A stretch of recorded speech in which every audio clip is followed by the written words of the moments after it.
Anda masih bersama kami di Kabar Jawa Tengah. Pemirsa, jembatan Jabungan di Banyumanik, Semarang dalam kondisi memprihatinkan. Jembatan yang menjadi akses satu-satunya warga untuk melintas tinggal menunggu waktu untuk ambruk jika tidak segera diperbaiki. Beginilah kondisi jembatan Jabungan yang melintasi Sungai Ketean di Banyumanik, Semarang. Tanah di ujung penghubung jembatan longsor akibat sering diterjang banjir. Padahal jembatan ini merupakan satu-satunya akses jalan warga untuk menuju ke daerah seberang. Jika melewati rute lain, jaraknya terlalu jauh dan memakan waktu yang lama. Saat masa sekolah, bahkan murid-murid SD Jabungan sering melintasi jembatan ini, karena jembatan ini merupakan akses terdekat untuk menuju ke sekolahan.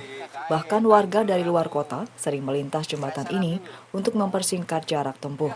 Menurut Abdul Mukti, Lurah Jabungan, jembatan ini sebelumnya pernah diperbaiki. Namun karena sering diterjang banjir dan kontur tanah yang labil, membuat tanah di ujung jembatan longsor. Sejak kapan sih Pak rusaknya jembatan ini Pak? Rusaknya ini sejak tahun 2020 ini. Nah, ini baru saja diperbaiki oleh PIK karena adanya hujan dan adanya sungai yang berada di sini. Ini namanya Sungai Ketean. Sungai Ketean. Nah, ini memang alurnya dari atas, dari Pudak Payung, dari Banyumanik, Padangsari, semuanya ke sini.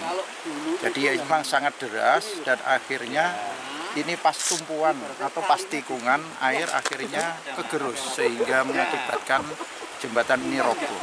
Mariono, Camat Banyumanik, saat melakukan tinjauan mengatakan akan segera berkoordinasi dengan Kepala Pekerjaan Umum agar ditindaklanjuti, sebab jembatan ini merupakan jalan alternatif warga untuk beraktivitas. Warga sangat mendukung, misalnya nanti dari warga kita perlu swadaya, dalam tanda kutip swadaya untuk tenaga itu kita siapkan.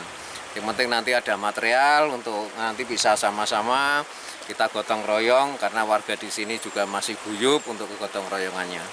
Nanti melalui Pak Lurah, Pak RT, Pak RW, sengkuyung bareng-bareng insya Allah bisa segera selesai. Intinya adalah untuk materialnya itu ya mungkin mudah-mudahan nanti dari PU ada. Dari PU dan sumber dananya juga dari... Ya, kalau kita paling dalam situasi seperti ini ya mungkin kalau nanti ada yang donatur kita siapkan, kita terima, dan juga untuk harapannya ya ada dukungan dari PU dan juga nanti dari pihak-pihak yang mau untuk nyumbang, baik itu berupa material maupun juga tenaga, kita siap. Tak hanya jembatan, jalan menuju jembatan juga retak dan longsor. Longsor dikarenakan kontur tanah yang labil. Irfandi Ardianto melaporkan.